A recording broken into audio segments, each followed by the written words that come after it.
Hello दोस्तों, नमस्ते। हिंदी साहित्य ज्ञान टीवी में आपका स्वागत है। आज हम करेंगे यूपी टीजीटी पीजीटी हिंदी साहित्य से संबंधित प्रैक्टिस सेट और इससे पहले 3 प्रैक्टिस सेट करवा चुकी हूँ मैं, तो आप उन्हें भी देख लीजिए। चैनल को सब्सक्राइब करिए, लाइक करिए और शेयर करिए वीडियो को। पहला क्वेश्चन है, आदिकाल के लिए सिद्ध सामंत काल नाम का प्रयोग निम्न में से किस विद्वान द्वारा किया गया? तो राइट आंसर है राहुल सांकृत्याय।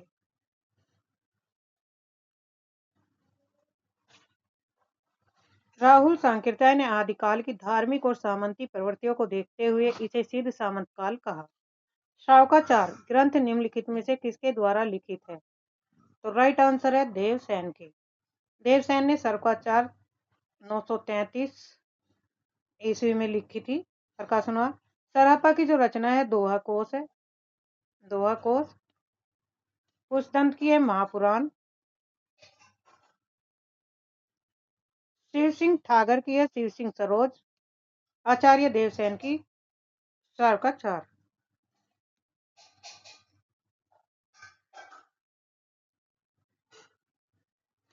शावकाचार को हिंदी की पहली रचना माना जाता है, जिसकी रचना जैन आचार्य देवसेन ने 933 ईस्वी में की थी। पुष्पदंत पुष्पदंत का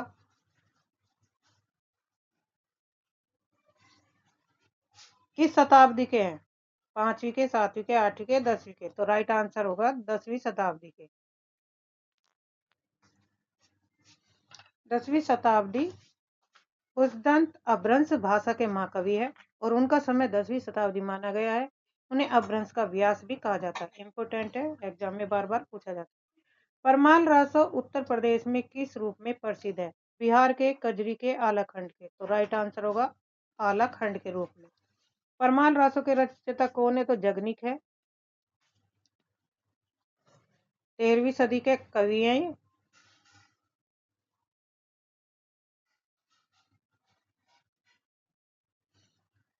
जगनिक द्वारा रचित परमाल रासों का एक हिस्सा आलाखंड के नाम से मशहूर है, जिसे उत्तर भारत में वर्षा ऋतु में वीर गाथा के रूप में गाया जाता है। शंभू का रचना काल निम्न में से किसके मध्य माना जाता है?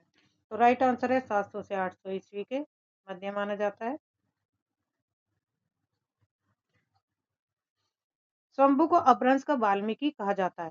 उस ग्रंथ को क्या कहा जाता है? अपभ्रंश का व्यास। और अपभ्रंश का वाल्मीकि किसे कहा गया? शंभू को। इनका समय लगभग 8वीं शताब्दी से 783 ईस्वी के आसपास स्वीकार किया गया। उत्तर भारत में दक्षिण भक्ति का प्रचार करने का श्रेय किसे है? रामानंद को, कबीरदास, सुंदरदास या गुरु नानक? तो राइट आंसर है रामानंद। रामानंद 14वीं शताब्दी के से 15वीं शताब्दी के माने जाते हैं।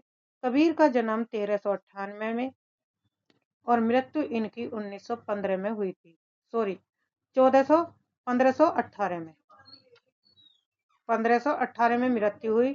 सुंदरदास की जो रचना है सुंदर विलास है और गुरु नानक का 1469 में हुआ था।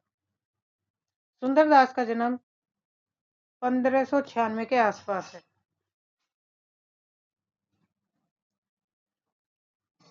रामानंद की एक प्रसिद्ध कहावत है, भक्ति द्रविड़ उपजी लाए रामानंद। अर्थात भक्ति दक्षिण भारत में पैदा हुई और उसे उत्तर भारत में फैलाने का काम स्वामी रामानंद ने किया था। पद्मावत किसकी रचना है? तो ये जायसी की है। कुतुबन ने कौन सी रचना लिखी थी? मृगावती। जायसी की पद्माकर, उस्मान की चित्रावली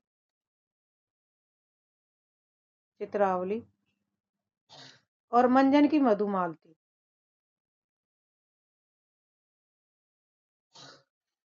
राइट आंसर होगा ऑप्शन बी।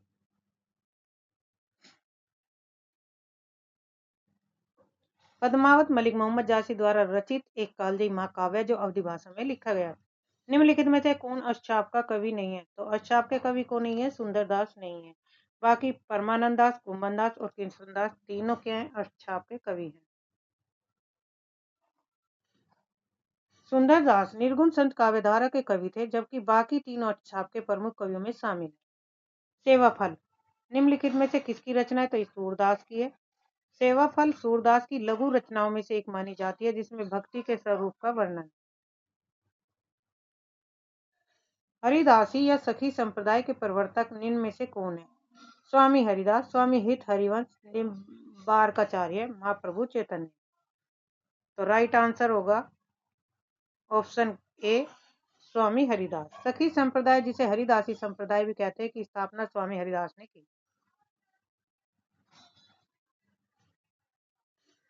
रीतिकाल का समय कितने से कितने के मध्य माना जाता है? 1400 से 1450, 1450 से 1550, 1550 से 1700 और 1700 से 1850। तो राइट आंसर ऑप्शन डी। आचार्य शुक्ल के अनुसार रीतिकाल का समय संवत में 1700 से 1900 लगभग और 1643 से 1843 ईस्वी के आधार पर विकल्प डी सही है। अगर ईस्वी में तो 1700 में से आप 57 माइनस कर दो तो कितना बचेगा? 1643। इसी प्रकार 1900 में से 57 माइनस कर दो तो 1843 आपका आंसर। ठीक है, तो राइट आंसर होगा ऑप्शन डी। जहांगीर जस चंद्रिका निम्न में से किसकी रचना है? तो राइट आंसर है केशव दास की। बिहारी ने बिहारी सत से लिखी थी। देव की सावकाचार है।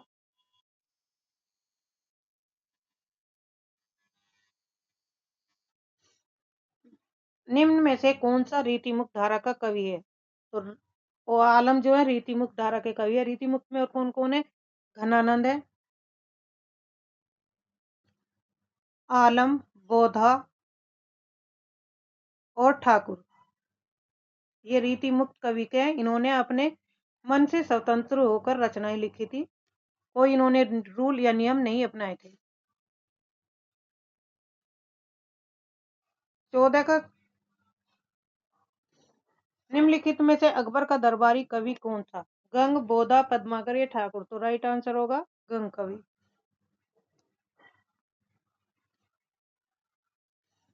कवि गंग अकबर के दरबार के प्रसिद्ध कवि थे और बीरबल के मित्र थे।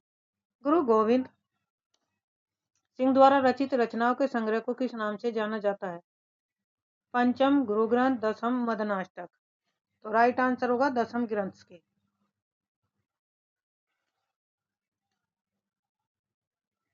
सिखों के 10वें गुरु गुरु गोविंद सिंह की रचनाओं के संकलन को दसम ग्रंथ कहा जाता है। निम्नलिखित में से रामचंद्रिका के रचनाकार का नाम क्या है? तो केशव दास है।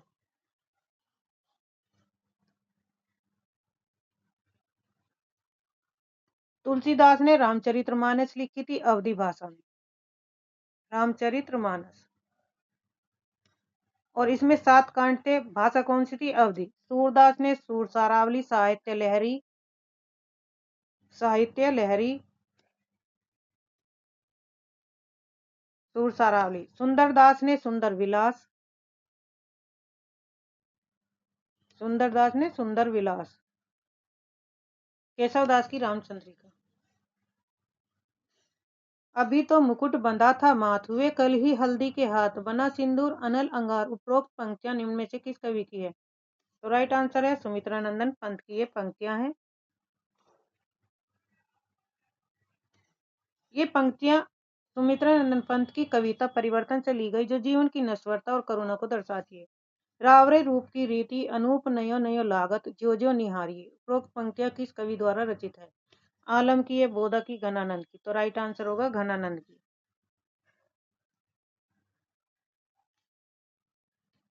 यह प्रसिद्ध पंक्ति रीतिमुक्त कवि घनानंद की है, जिसमें उन्होंने प्रेम और सौंदर्य की नवीनता का वर्णन किया। क्षीर संप्रदाय की स्थापना किसने की थी? तो रामानुजाचार्य ने।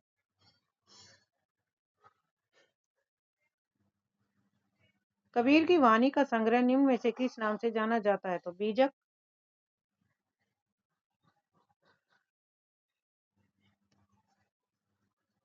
कबीरदास की रचनाओं का संग्रह उनके शिष्य धर्मदास ने बीजक के नाम से किया था, जिसके 3 भाग थे, साखी, शब्द और रमैनी। सूफी साधना के अनुसार मनुष्य के कितने विभाग हैं? 1, 2, 3, 4। तो राइट आंसर है 4। सूफी मत में साधना के 4 पड़ाव है, शरीकत, तरीकत, हकीकत, मारिफत। इसकी ट्रिक होगी 7 माह। 7 माह। से शरीयत, तैसे तरीकत, मैं से मारिफत और है से हकीकत। तो इस ट्रिक से आप याद रख सकते हैं। खड़ी बोली का उपयोग उर्दू काव्य रचना के लिए रसा उपनाम से कौन करता है? तो ये करते हैं भारतेंदु हरिश्चंद्र। इनका जन्म 1850 से 1885।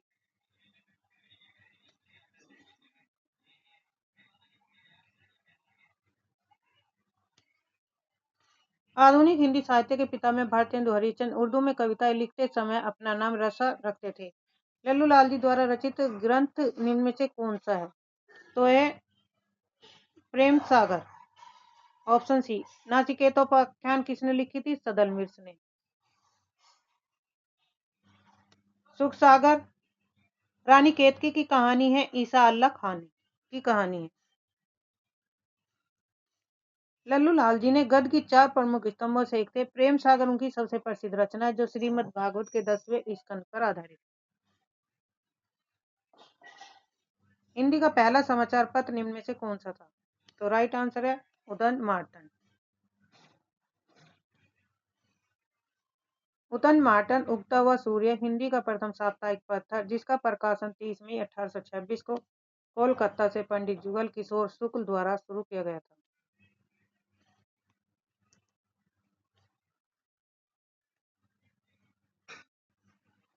निम्न में से कौन हिंदी के प्रथम उपन्यास के रूप में प्रसिद्ध है? आधा गांव, भूले बिछड़े चित्र, तीसरा देश या भाग्यवती? तो राइट आंसर होगा भाग्यवती। भाग्यवती 1877 ईस्वी में सरदार राम फुलेरी द्वारा रचित को प्रथम उपन्यास माना जाता है, जबकि आचार्य रामचंद्र शुक्ल परीक्षा गुरु को हिंदी का पहला मौलिक उपन्यास मानते हैं। भारतेंदु हरिश्चंद्र की किस कृति में बंगला के प्यार छंद का प्रयोग किया गया है? प्रातः समीरण, वर्षा विनोद, प्रेम सरोवर या उपयुक्त में से कोई नहीं? तो राइट आंसर होगा प्रातः समीरण। भारतेंदु जी ने अपनी कविता प्रातः समीरण में बंगला साहित्य के प्रसिद्ध प्यार छंद का सुंदर प्रयोग है। खड़ी बोली का प्रथम महाकाव्य कौन सा है? तो राइट आंसर है प्रिय प्रवास। प्रिय प्रवास किसके रचयिता कौन है? हरिओद जी। और इसका जो प्रकाशन हुआ था वो 1914 ईस्वी में हुआ था। ये पहला महाकाव्य जो खड़ी बोली में लिखा गया है। साकेत किसकी रचना है? मैथिली शरण गुप्त की है। मैथिली शरण गुप्त की। कामायनी जयशंकर प्रसाद की। जयशंकर प्रसाद। प्रिय प्रवास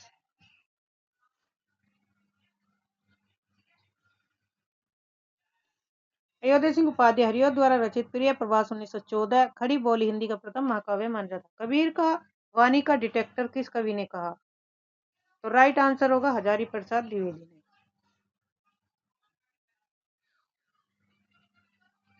हजारी प्रसाद द्विवेदी ने कबीर की भाषा पर उनकी जबरदस्त पकड़ को देखते हुए उन्हें वाणी का डिटेक्टर कहा था। शांतरस निम्न में से किस ग्रंथ का प्रधान रस है? रामचरितमानस, महाभारत, अभिज्ञान शकुंतलम या रघुवंशम? तो राइट आंसर होगा महाभारत। महाभारत किसका है? शांतरस। युद्धों का वर्णन होने के बावजूद इसका मुख्य उद्देश्य मोक्ष और निर्वेद वैराग्य को दिखाना है, इसलिए इसका मुख्य रस शांत रस माना जाता है। आर्य समाज की स्थापना कब हुई थी? 1870, 1875, 76 और 79?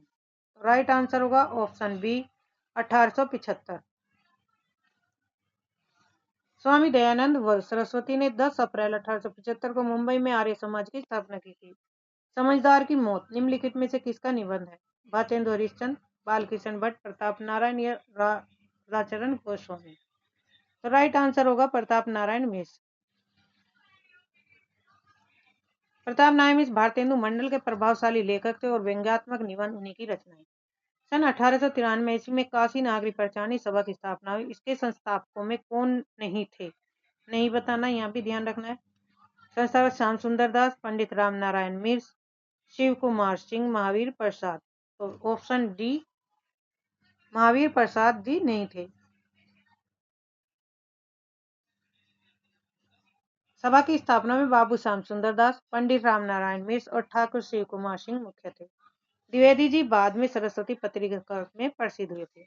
सरस्वती पत्रिका का संपादन महावीर प्रसाद द्विवेदी ने कब संभाला? तो ये संभाला था 1903 ईस्वी में। Option D. द्विवेदी जी ने 1903 से 1920 तक सरस्वती पत्रिका का संपादन किया और हिंदी भाषा के परिमार्जन में बड़ी भूमिका निभाई।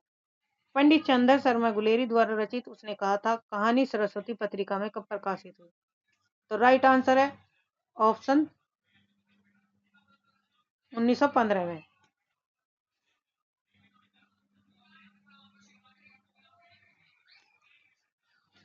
उसने कहा था हिंदी की पहली ऐसी कहानी मानी जाती है जो फ्लैशबैक तकनीक पर लिखी गई थी। यह जून 1915 में प्रकाशित हुई। सन 1920 ईस्वी में शारदा पत्रिका में छायावाद शब्द का सर्वप्रथम प्रयोग किसने किया था? मुकुटधर पांडे, श्याम सुंदर दास, बाल मुकुंद या नगेंद्र? राइट आंसर है ऑप्शन ए मुकुटधर पांडे ने छायावाद शीर्षक से लेखकों की एक श्रृंखला लिखी जिसमें उन्होंने इस शब्द का सबसे पहले प्रयोग किया था।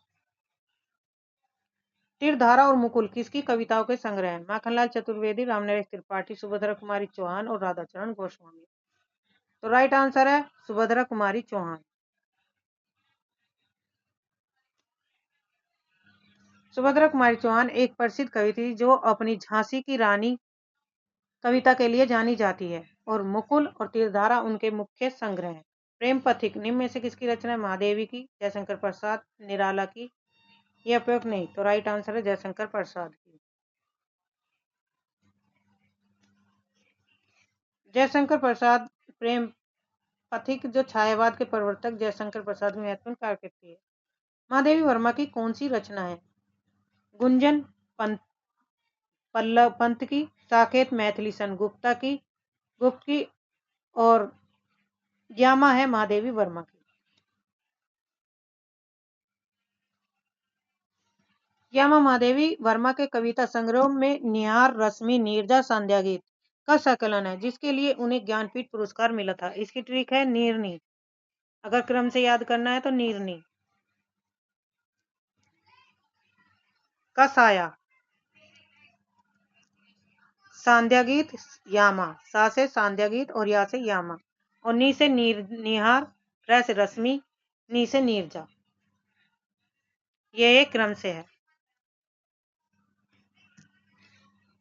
निम्नलिखित का सही क्रम क्या है? मधुबाला, मधुकलश और मधुशाला। तो राइट आंसर होगा ऑप्शन सी मधुशाला, मधुबाला और मधुकलश।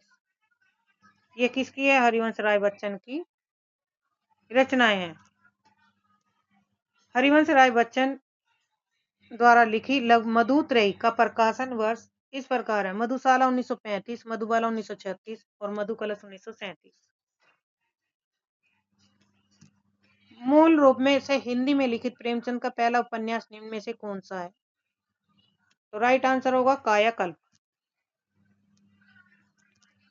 प्रेमचंद के शुरुआती उपन्यास मूलतः उर्दू में थे जिनका बाद में अनुवाद हुआ। कायाकल्प 1926 ईस्वी में उनका पहला उपन्यास जो मूल रूप से हिंदी में ही लिखा गया था। इंद्रजाल निम्नलिखित में से किसका कहानी संग्रह है? इंद्रजाल है जयशंकर प्रसाद का। 1936 में प्रकाशित हुआ था यह संग्रह।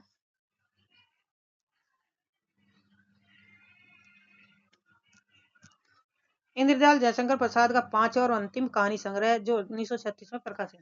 निम्नलिखित में किसने छायावाद को स्थूल के विरुद्ध सूक्ष्म का विद्रोह माना है? तो राइट आंसर होगा डॉक्टर नगेंद्र, सोनलाल द्विवेदी, श्याम नारायण पांडे। तो यह है डॉक्टर नगेंद्र। कोटेशन है, महत्वपूर्ण है। छायावाद की परिभाषा देते हैं डॉक्टर नगेंद्र ने इसे स्थूल बाहरी बनावट के विरुद्ध सूक्ष्म आंतरिक भावनाओं का विद्रोह किया। अशोक के फूल निम्न में से किसका प्रतिनिधि निबंध कहा जा सकता है? तो यह हजारी प्रसाद द्विवेदी का है और इस अशोक के फूल का प्रकाशन वर्ष 1948 में हुआ था। अशोक के फूल हजारी प्रसाद द्विवेदी जी का प्रसिद्ध ललित निबंध है जिसमें उन्होंने भारतीय संस्कृति और इतिहास का सुंदर चित्रण किया है। सन 1936 ईस्वी में प्रगतिशील लेखक संघ का अधिवेशन हुआ। इसके सभापति कौन थे? तो इसमें थे मुंशी प्रेमचंद।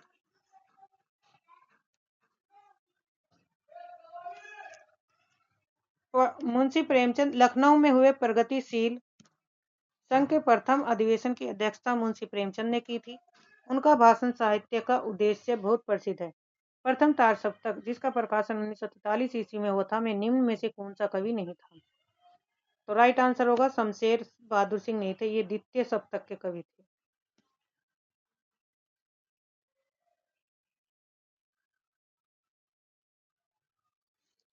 शमशेर बहादुर सिंह दूसरे सप्तक 1951 के कवि थे। तार सप्तक प्रथम में अगे मुक्तिबोध, गिरजा कुमार माथुर, प्रभाकर महाछवे, नेमीचंद जैन, भारत भूषण अग्रवाल और रामविलास शर्मा शामिल थे। लहरों के राजहंस निम्न में से क्या है? उपन्यास है, नाटक है, कहानी है या उपरोक्त में से कोई नहीं? तो नाटक है। राइट आंसर होगा बी। यह मौन राकेश द्वारा लिखित एक प्रसिद्ध ऐतिहासिक नाटक है जो आशुघोष के सौंदरानंद पर आधारित है। निम्नलिखित में से बाणभट्ट की आत्मकथा क्या है? नाटक, आत्मकथा, उपन्यास या जीवनी? तो राइट आंसर है बाणभट्ट की आत्मकथा। किसके द्वारा लिखी गई? हजारी प्रसाद द्विवेदी का है।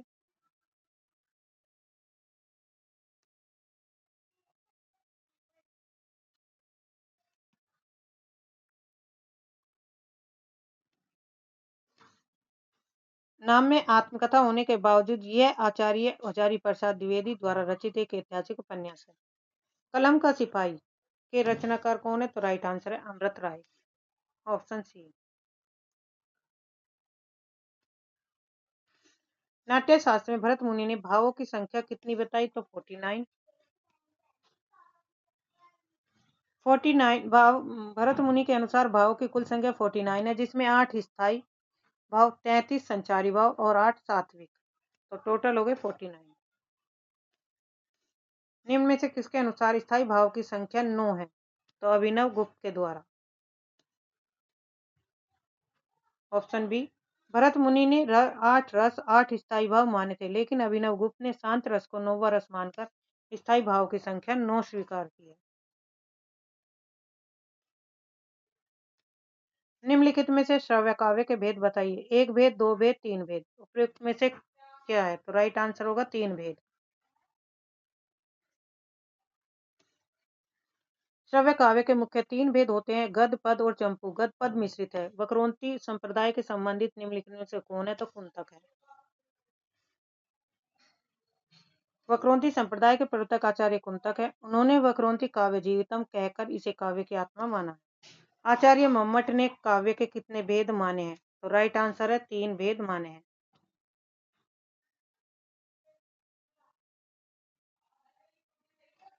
काव्य मम्मट ने काव्य के 3 भेद किए हैं, उत्तम काव्य, ध्वनि काव्य, मध्यम काव्य, गुणभीत व्यंग और अधम काव्य।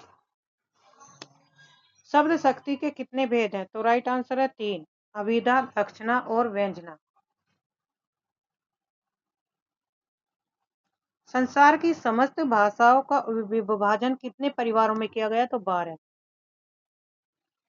सॉरी 18।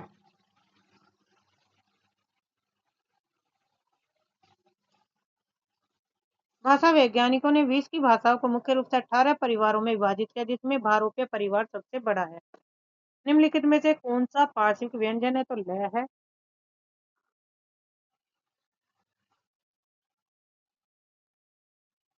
लय के उच्चारण में हवा जीभ के बगल पार्श्व से निकलती, इसलिए इसे पार्श्विक व्यंजन कहते हैं।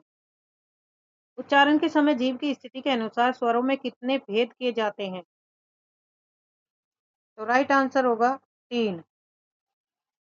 कौन कौन से वे 3 भेद हैं? ऑप्शन कदर 3, अग्रस्वर, मध्य स्वर और पश्च स्वर।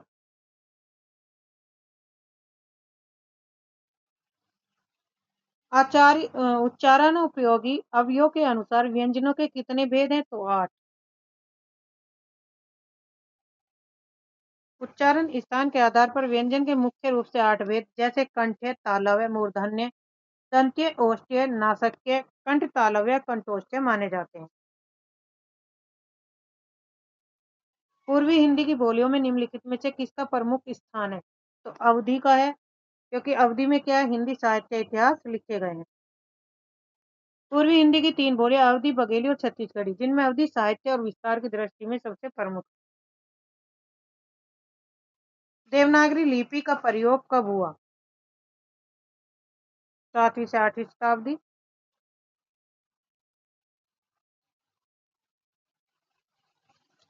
देवनागरी लिपि का प्राचीनतम शिलालेखों में प्रयोग 7वीं से 8वीं शताब्दी के आसपास गुजरात के राजा जयभट्ट के शिलालेख में मिलता है। तो सबसे पहले किस शिलालेख में मिला था? ये गुजरात। इसका लिपि से संबंधित क्वेश्चन अब पूछा जाता है। तो गुजरात के शिलालेख में सबसे पहले लिपि का वर्ण पता चला था।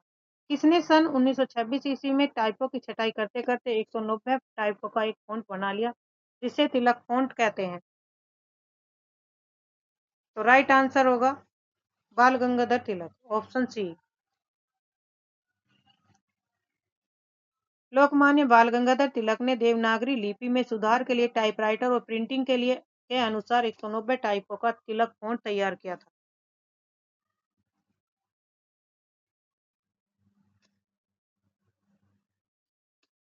सन 1947 ईस्वी में देवनागरी लिपि में सुधार के लिए उत्तर प्रदेश सरकार ने किसकी अध्यक्षता में समिति गठित की थी?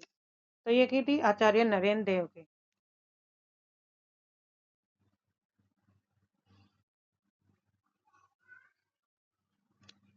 निम्नलिखित में से किस धारा के अनुसार हिंदी को संघ की राजभाषा होने का गौरव प्राप्त था? 210 धारा 343। तो राइट आंसर होगा 343। भारतीय संविधान के अनुच्छेद धारा 343 के अनुसार संघ की राजभाषा हिंदी और लिपि देवनागरी होगी। भाषा विज्ञान के कितने अंग हैं? राइट आंसर है 4। 4 अंग हैं। कौन कौन से माने? भाषा विज्ञान के मुख्य रूप से 4 अंग माने जाते हैं: ध्वनि विज्ञान, पद रूप विज्ञान, वाक्य विज्ञान और अर्थ विज्ञान।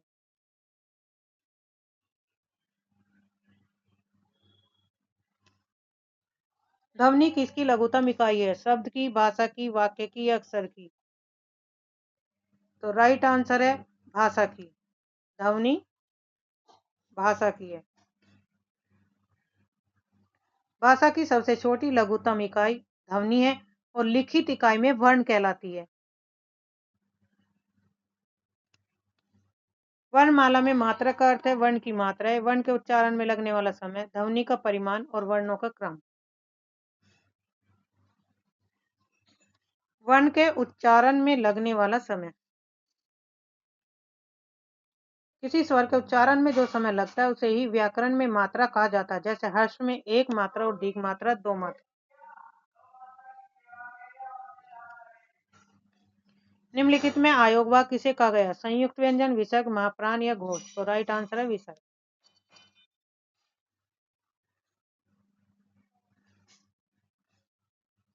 अनुस्वार और विसर्ग को आयोगवाक कहा जाता है क्योंकि वे न तो पूर्ण स्वर है और न तो पूर्णतः स्वर है और न ही पूर्णतः व्यंजन है। लिपि वह माध्यम है जिसके सहारे भाषा काल तथा स्थान की सीमा के बंधन को पार कर जाती है। यह परिभाषा किसने दी? तो राइट आंसर है अंबा प्रसाद ने। इंपॉर्टेंट है, लिपि वह माध्यम है जिसे के सहारे भाषा काल तथा स्थान की सीमा के बंधन को पार कर जाती है। अंबा प्रसाद सुमन की यह परिभाषा है।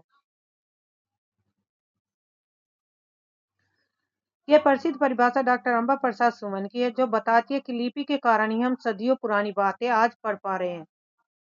भाषा के आदर्श रूप को क्या कहते हैं? एक तो मानक भाषा, एक परिनिष्ठ, दोनों।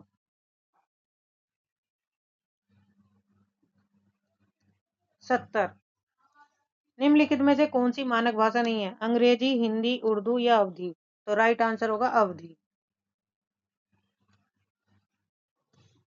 अंग्रेजी, हिंदी और उर्दू स्वतंत्र मानक भाषाएं हैं, जबकि अवधी हिंदी की एक बोली है।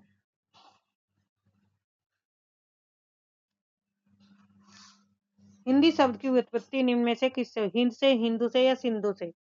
या उपरोक्त में से कोई नहीं? तो 71 का है सिंधु से।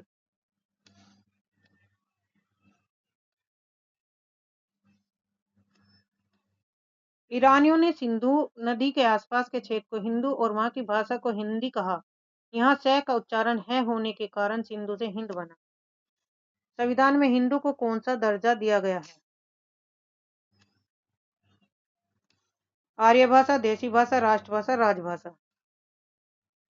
राइट आंसर है राजभाषा। भारत के संविधान में हिंदी को सरकारी कामकाज की भाषा यानी राजभाषा का दर्जा प्राप्त है।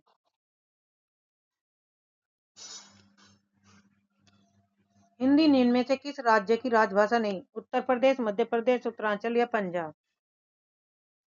तो राइट आंसर है पंजाब।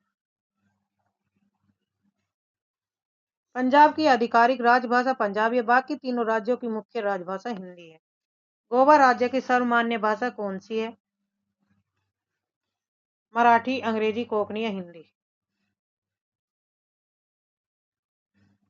तो राइट आंसर है कोंकणी। गोवा की आधिकारिक और सबसे ज्यादा बोली जाने वाली भाषा कोंकणी है। हिंदी है हम वतन है हिंदुस्तान हमारा में उपरोक्त हिंदी शब्द का प्रयोग अर्थ है हिंदी बोलने वाला हिंदू, भारत देश या भारतवासी? तो राइट आंसर होगा भारतवासी। इकबाल की इन पंक्तियों में हिंदी का अर्थ किसी भाषा से नहीं बल्कि हिंद के रहने वाले यानी भारतवासियों से है।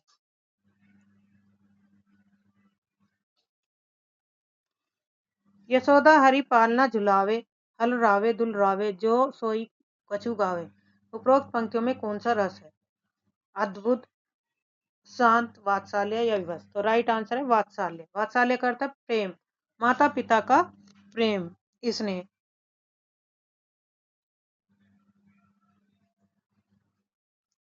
जहाँ छोटे बालक की बाल क्रीड़ाओं या माता के प्रेम का वर्णन हो वह वात्सल्य रस होता है। जहाँ ये माता यशोदा बाल कृष्ण को लोरी सुना रहे हैं। सुमेलित करना है। अलंकार संप्रदाय भामा का है, रीति वामन का है, सही है। ध्वनि आनंद वर्धन का, वक्रोंती कुंतक का। तो ये मिलान सही है, 1 2 3। तो राइट आंसर होगा 1 2 3, ऑप्शन सी में है।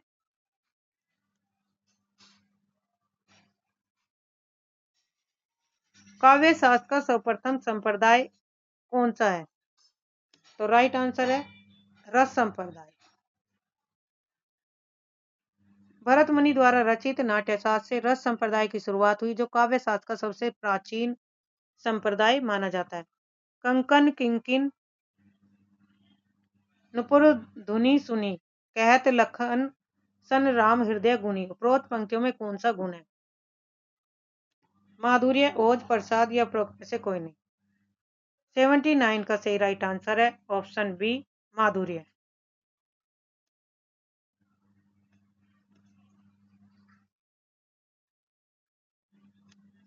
श्रृंगार रस की इन कोमल पंक्तियों में कानों को प्रिय लगने वाले वर्णों का प्रयोग है, इसलिए यह माधुर्य गुण है। कथा, विषय और आकार की दृष्टि से प्रबंध काव्य के प्रमुखतः कितने भेद हैं? 4 2 6 8। राइट आंसर है 2। प्रबंध काव्य के मुख्य रूप से 2 भेद हैं, महाकाव्य और खंड काव्य। निम्न में से शुद्ध वर्तनी वाले शब्द को चुनिए। ज्योत्सना, तो इसमें सी राइट आंसर होगा ऑप्शन सी, ज्योत्सना, क्योंकि इसमें 2 वर्ण आधे हैं। ज्योत्सना चांदनी में तय और स दोनों आधे शब्द होते हैं। निम्न में से शुद्ध वर्तनी वाला है निष्काम। तो राइट आंसर होगा ऑप्शन सी, निष्काम ए।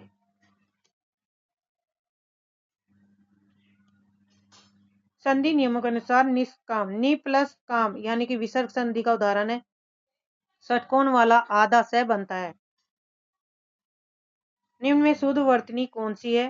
तो राइट आंसर है सौजन्य, समायोजन, संशोधन या उपयुक्त सभी। तो राइट आंसर है उपयुक्त सभी है।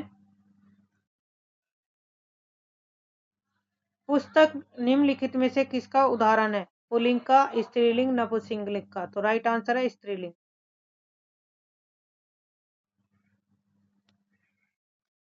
वाक्य प्रयोग में हम कहते हैं पुस्तक अच्छी है, यह पुस्तक फट गई है। क्रिया के रूप में पता चलता है कि पुस्तक स्त्रीलिंग शब्द है। क्रिया विशेषण से पता चलता है कि स्त्रीलिंग या पुल्लिंग है। कवि शब्द का कवित्री होगा ऑप्शन ए, कव प्लस इत्री। विकल्पों में वर्तनी का फर्क, कव प्लस इत्री। हिंदी में कवि का कवित्री स्त्रीलिंग कवित्री होता है। वर्तनी पर ध्यान देना जरूरी क्योंकि अक्सर लोग इसे गलत कर देते हैं।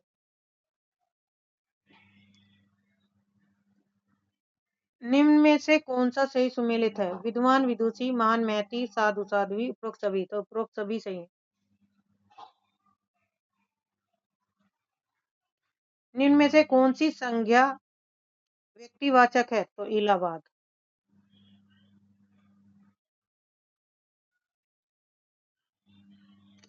किसी विशेष व्यक्ति या वस्तु या स्थान के नाम को व्यक्तिवाचक संज्ञा कहते हैं, जैसे इलाहाबाद एक विशेष शहर का नाम है। निम्न में से कौन सा सुमेलित नहीं है? व्यक्तिवाचक संज्ञा विजय सही है, जातिवाचक नदी है, भाववाचक यौवन है, द्रव्यवाचक संज्ञा मिठास है, यह नहीं है, यह गलत है। ये किसके अंतर्गत आती है? भाववाचक, जिसको महसूस किया जा सकता है। कौन सा समूह स्त्रीलिंग है? समुद्र, घोड़ा, कपड़ा, बुढ़ापा, मोटापा, बचपन, गुरुत्व, गौरव, शौर्य, नदी, रोटी, टोपी। तो यही क्या है? स्त्रीलिंग है। नदी बहती है, रोटी पकती है, टोपी पहनी जाती है, तीनों शब्द स्त्रीलिंग में।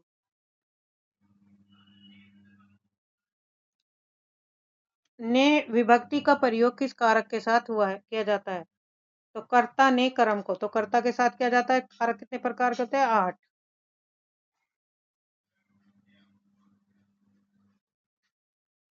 प्रत्यय से बनने वाले शब्दों के मुख्यतः कितने भेद हैं? तो 2 भेद हैं, कृत प्रत्यय और कृदंत तदित प्रत्यय। प्रत्यय के मुख्यतः 2 भेद है, कृदंत जो क्रिया के साथ लगते हैं, तदित जो संज्ञा, सर्वनाम या विशेषण के साथ लगते हैं। निम्न में से किस शब्द में अन प्रत्यय नहीं लगा हुआ? मिलन, प्राचीन, कहन, घुटन। तो राइट आंसर होगा प्राचीन। इसमें क्या है? इन प्रत्यय लगा हुआ, बाकी तीनों में अन।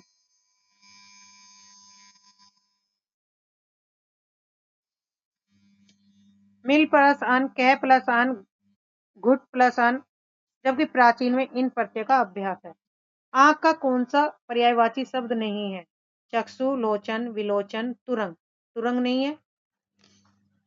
तुरंग किसका है? घोड़े का पर्यायवाची है।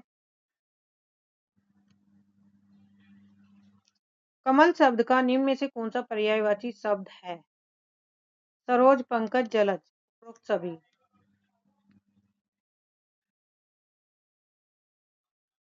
ये तीनों ही कमल के पर्यायवाची है। सरोज सरोवर में जन्मा और पंकज कीचड़ में जन्मा और जलज जिले जल में जन्मा है।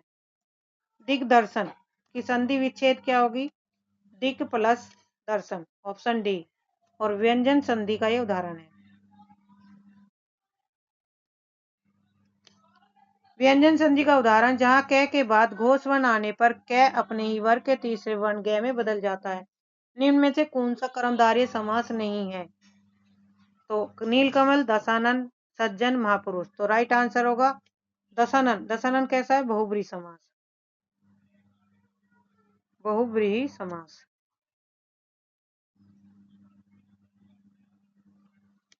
दशानन 10 है, आनंद जिसके यानी रावण में बहुब्रीहि समास है, क्योंकि यह किसी तीसरे अर्थ की ओर संकेत कर रहा है। जो ईश्वर में विश्वास करता उसे कहा जाएगा ज्ञानी, भक्त, आस्तिक या धार्मिक। तो राइट आंसर है आस्तिक। और जो विश्वास नहीं करता उसे कहते हैं नास्तिक, जो भगवान को नहीं मानता। अपने समान ही संगत रखना के लिए निम्न में से प्रयोग होगा? जस तूला तस बनी बारात, ऑप्शन ए। इसका अर्थ है जैसा मुखिया होता है उसके साथ वाले भी वैसे ही होते हैं, यानी जैसी अपनी स्थिति वैसी ही संगत। धोबी का कुत्ता न घर का न घाट का। निम्न वाक्य कौन सा है? किसी का भी विश्वास पात्र न होना, ऑप्शन ए। पंख न मारना मुहावरे का अर्थ है अंग अंग ढीला होना, पहुंचने होना, भाग जाना, इज्जत हो बचाना। तो राइट आंसर है सो का पहुंचने होना, जिसका अर्थ होता है कि किसी ऐसी जगह की बात करना जहां किसी की पहुंच संभव न हो। संचारनी दीप सिखेव रात्रो, ये पंक्ति किस कवि की है? 12वीं माँ कालिदास श्रीहर्ष। तो राइट आंसर है कालिदास की ये पंक्तियां हैं। महाकवि कालिदास की प्रसिद्ध उपमा है जो उन्होंने लघुशम महाकाव्य के इंदुमती स्वयंवर प्रसंग में दी थी। मृच्छकटिकम निम्नलिखित में से किसकी रचना है? दंडी, शूद्र, भास। तो राइट आंसर होगा शूद्रक। मृच्छकटिकम का अर्थ है मिट्टी की गाड़ी। संस्कृत साहित्य का एक प्रसिद्ध नाटक है जिसके लेखक महाराज शूद्रक हैं। उत्तम रामचरितम के किस उत्तम रामचरितम के किस अंक को छायांक कहा गया है? तो द्वितीय, तृतीय अंक को। भवभूति द्वारा रचित इस नाटक के तीसरे अंक में सीता छाया रूप में उपस्थित रहती है, इसलिए इसे छायांक कहते हैं। निम्न में से इकोन यति सूत्र से बना शब्द है पित्राज्ञा, नयनम, नरेंद्र या यथेव? तो राइट आंसर होगा ऑप्शन ए, पित्राज्ञा, पितृ की आज्ञा मानने वाला। इक्योन यची यन संधि का सूत्र है, जब पितृ प्लस आज्ञा, यहाँ री से ऋषि का रह हो गया है। पीताम्बर में कौन सा प्रयुक्त समास है? समानाधिकरण बहुब्री समास, व्याधिकरण बहुब्री समास, द्वंद्व समास, द्विगु समास। तो राइट आंसर होगा ऑप्शन ए, समानाधिकरण बहुब्री समास। पीताम्बर अम्बरम यस्य से पीले हैं वस्त्र जिसके, यहाँ दोनों पदों में समान विभक्ति होने के कारण यह समानाधिकरण बहुब्री है। अनुक्त कर्म में कौन सी विभक्ति होती है? प्रथमा, द्वितीय, तृतीय या उपरोक्त में से कोई नहीं। तो राइट आंसर है द्वितीय।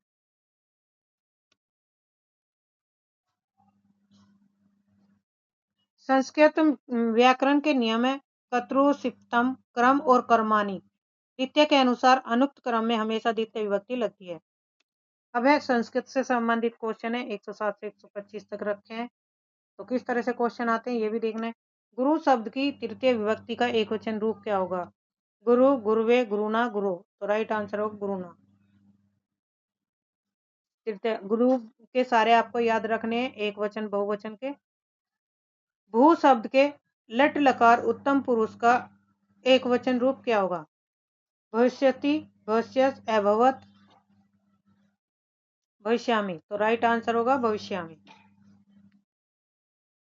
लट लकार भविष्य काल के लिए प्रयोग होता है। उत्तम पुरुष एक वचन, मी प्रत्यय जुड़कर भविष्यामि रूप बनता है। निम्न में से कौन सा संस्कृत का उपसर्ग नहीं है? ए, आ, अति, अव। तो राइट आंसर ए उपसर्ग नहीं है। संस्कृत में कुल कितने उपसर्ग होते हैं? 22।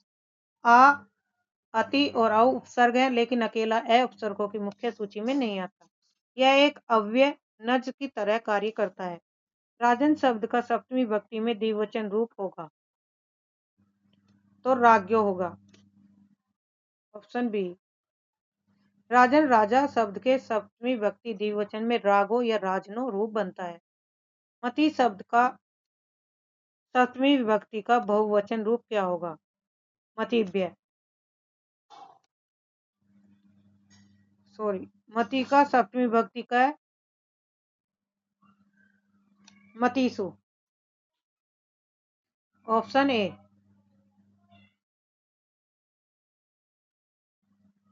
इकारांत स्त्रीलिंग शब्द मति के सप्तमी बहुवचन में सु प्रत्यय लगकर मतीसु बनता है। मुनि शब्द का चतुर्थी एवं पंचमी विभक्ति में बहुवचन रूप होगा मुनिभ्य, ऑप्शन डी। इकारांत पुल्लिंग शब्द मुनि के चतुर्थी और पंचमी बहुवचन मुनिभ्य के रूप में समान रहता है। क्रिय धातु लट लकार का प्रथम पुरुष द्विवचन क्या होगा? तो राइट आंसर होगा क्रुत। क्रय करना धातु के लट लकार वर्तमान काल के रूप में चलते हैं। करोति, कुरुते, कुर्वन्ति, अतः द्विवचन कुरुते होगा। पट धातु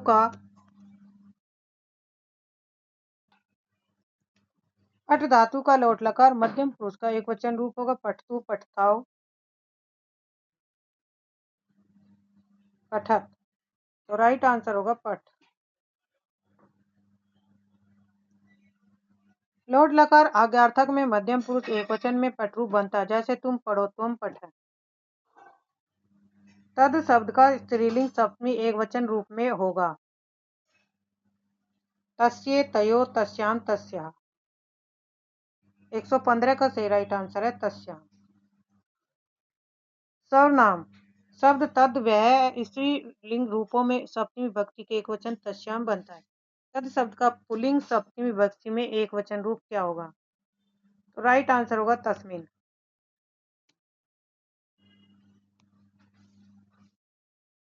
प्रत्येक शब्द का समास है, तो प्रत्येक में अविभाज्य समास एक एक। इसका विग्रह होगा एकम एकम प्रति होता है। एकम एकम प्रति होता है जहाँ पहला पद अव्यय प्रति हो और माँ अविभाज्य समास होता है। त्रिभुवनम समास का कौन सा है? तो इसमें है द्विगु समास, क्योंकि संख्यावाची है। पहला पद क्या होता है इसका? संख्यावाची। इसका होगा विग्रह त्रिनाम भुवानाम समाहार, तीनों भुवनों का समूह। जिस समास का पहला पद संख्यावाचक हो वहां द्विगु समास कहलाता है। निम्न में से कौन सा सुमेलित नहीं है? कर्म तत्पुरुष ग्रामगत, करण तत्पुरुष नेत्रीन, संप्रदान तत्पुरुष भूतबली, आपादान तत्पुरुष रामानुजम। 119 का सही राइट आंसर है ऑप्शन डी। रामानुज का विग्रह रामस्य अनुज है, राम का छोटा भाई। इसमें का शब्द का लोप है, इसलिए यह संबंध तत्पुरुष या आपादान नहीं है, संबंध तत्पुरुष है इसमें। चंद्रशेखर शब्द में कौन सा समास है? तो राइट आंसर है बहुब्रीहि समास।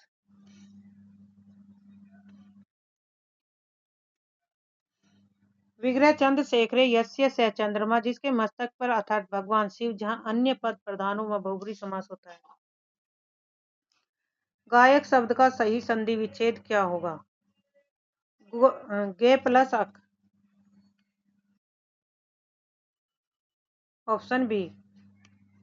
यह अयादि संधि का उदाहरण है। नियमानुसार आय के बाद कोई स्वर आने पर ए का आय हो जाता है। गे प्लस अक गायक। पवित्र शब्द का संधि विच्छेद होगा पो प्लस इतरम। ओ प्लस इतरम टी। वागी शब्द का सही संधि विच्छेद है वाक प्लस ईस। Option C. व्यंजन संधि का यह जसत संधि है। पद के अंत में क के बाद स्वर आने पर क अपने वर्ग के तीसरे वर्ण ग में बदल जाती है। सत प्लस उत्पत्ति का उचित शब्द है 124 सतोत्पत्ति। यहाँ गुण संधि हुई है, ए प्लस छोटा ओ मिलकर ओ बन जाता है, इसलिए शब्द सतोत्पत्ति बनेगा। सत प्लस मार्ग का उचित शब्द है सम्मार्ग। Option B. अनुनासिक संधि के नियम के अनुसार यदि तय के बाद कोई अनुनासिक वर्ण ज में आए तो तय अपने ही वर्ग के पांचवें वर्ण न में बदल जाता है। तो ये था हमारा चौथा practice set UP TGT PGT के लिए। आज के लिए इतना ही। धन्यवाद। चैनल को सब्सक्राइब करिए, लाइक करिए और शेयर करिए ताकि आपको समय पर नोटिफिकेशन मिलती रहे।